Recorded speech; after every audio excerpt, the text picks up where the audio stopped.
Well, what's up? Good morning guys. Chris TV. Welcome back to my channel guys. Guys, meron na nakuha ng mga fry oh. Doon yung chops to, yung crossbreed to ng RDSS saka IBM guys.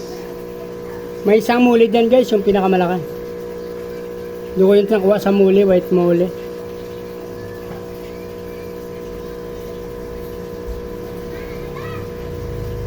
Three seat na ano data eh. 2, 4, 6, 8, 10 12, 13 na chops na gapi tsaka isang muli na malaki ano.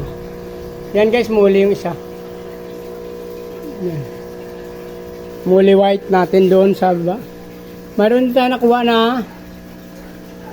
Yan guys, oh, pay dirt, dalawa. Sa tingin ko yung nakaraan kasi kumuha ko doon ng ano, pizza yung 20. Ito yung natira niya yung dalawa guys, hindi ko nakuha yata lahat.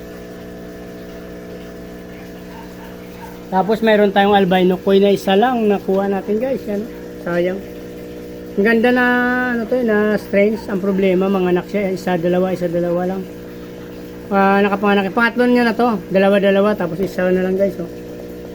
Hindi yan guys yung sinalim kasi muli ito guys eh. Sama ko sana siya dyan eh. Yan yung albino natin. Pero itong ating gapi siguro isama na natin dun sa assorted natin na muli gapi saka ano. Since wala na tayo paglalagyan guys. Dito sa ating tab na malaki sa likod.